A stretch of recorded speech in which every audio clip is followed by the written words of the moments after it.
గూడూరు నియోజకవర్గంలో వ్యవహారం రోజుకో మలుపు తిరుగుతుంది. వైసీపీలో సమ్మతి ఎవరు అసమ్మతి ఎవరు అర్థం కాని పరిస్థితుల్లో గూడూరు నియోజకవర్గం వైసీపీ కార్యకర్తలు కొట్టిమిట్టాడుతున్నారు. అనేక మంది వైసీపీ నేతలు ఇటీవల కాలంలో ఎమ్మెల్సీ మేరిగ మురళీధర్ను నియోజకవర్గం సమన్వయకర్తగా తప్పించడాన్ని వ్యతిరేకిస్తున్నారు. ఈ నేపథ్యంలో గత రాత్రి మేరిగ మురళీధర్ మాజీ మంత్రి నల్లపురెడ్డి ప్రసన్న కుమార్ రెడ్డితో సమావేశమయ్యారు. ఆయన వర్గీయులంతా వైసీపీలో ఉన్న నేతలంతా ఈ సమావేశానికి హాజరయ్యారు. అయితే ప్రస్తుతం నల్లపురెడ్డి ప్రసన్న కుమార్ రెడ్డితోటి మరో మాజీ మంత్రి పోలుబోయిన అనిల్ కుమార్ యాదవ్ కూడా శృతి కలిపారు. ఇటీవల కాలంలో వైసీపీ అధినేత బూదూరు గురవయ్యను సమన్వయకర్తగా నియమించారు. ఈ నేపథ్యంలో బూదూరు గురవయ్య వైసీపీ నియోజకవర్గం సమన్వయకర్త స్థానంలో వివిధ కార్యక్రమాలకి జిల్లా అధ్యక్షుడు కాకాని గోవర్ధన్తో కలిసి హాజరవుతున్నారు. ఆయనతో కలిసే ప్రస్తుతం ఇటీవల కాలంలో వైసీపీ అధినేత జగన్మోహన్ రెడ్డి కలిశారు. ప్రస్తుతం ఇవాళ జరిగిన విద్యార్థి యువజన విభాగాల ఆందోళనలో సైతం గురవయ్య కాకానితో శృతి కలిపారు.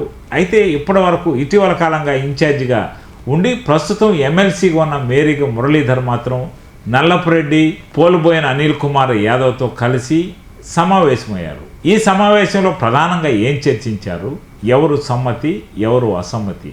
నల్లపురెడ్డి ప్రసన్న కుమార్ రెడ్డితో పాటు పోలుబోయిన అనిల్ కుమార్ యాదవ్ కూడా వైసీపీలో ఉన్నారు. అంటే దీని సారాంశం ఇక్కడ వైసీపీ రెండు వర్గాలుగా విడిపోయినట్టు తెలుస్తుంది.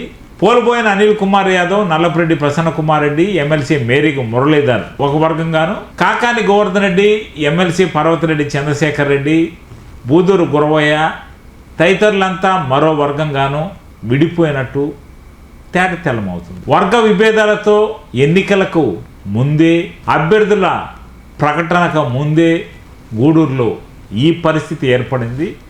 రాబోయే రోజుల్లో సమ్మతి ఎవరు అస్మదీయులు ఎవరు అన్న విషయం తెలియాల్సి ఉంది. ఒకసారి వైసీపీ అధినేత వైఎస్ జగన్మోహన్ రెడ్డి ఓ నిర్ణయం తీసుకున్న తరువాత ఆ నిర్ణయం వెనక్కి తీసుకుంటాడనే ఆలోచన దాదాపుగా వైసీపీ నేతలు లేదు. అయితే ప్రస్తుతం నల్లపురెడ్డి ఇంట్లో సమావేశమైన అనిల్ కుమార్ యాదవ్, మేరిగ మురళీధర్, అదేవిధంగా నల్లపురెడ్డి ప్రసన్న కుమార్ రెడ్డి, నల్లపురెడ్డి రజిత్ కుమార్ రెడ్డి గూడూరు ఇన్ఛార్జి నియామకాన్ని వ్యతిరేకిస్తున్నారు. గూడూరు ఇన్ఛార్జి నియామకాన్ని వ్యతిరేకిస్తూనే ఈ సమావేశం ఏర్పాటు చేసినట్టు కూడా తేటతెల్లమవుతుంది. ఇన్ఛార్జి మారిన తర్వాత మేరిగ మురళీధర్ ఇంతవరకు వైసీపీ జిల్లా అధ్యక్షుడు కాకాని గోవర్ధన్ రెడ్డితో అయితే కలిసి సమావేశంలో పాల్గొనలేదు. ప్రస్తుతం ఈ ముగ్గురు సమావేశం ఆంతర్యం ఏమిటి అన్నది తెలియాల్సి ఉంది.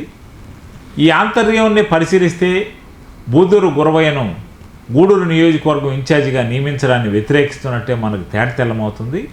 అయితే ఇప్పటి వరకు అనిల్ కుమార్ యాదవ్, అదేవిధంగా నల్లపురెడ్డి ప్రసన్న కుమార్ రెడ్డి వైఎస్ జగన్మోహన్ రెడ్డికి అత్యంత సన్నిహితులు. వీరు జగన్కి వీర విధేయులుగా మనం ఇప్పటివరకు చెప్పుకుంటూ వస్తున్నాం. ఈ సమావేశంలో సారాంశం ఏమిటన్నది తెలియాల్సి ఉంది.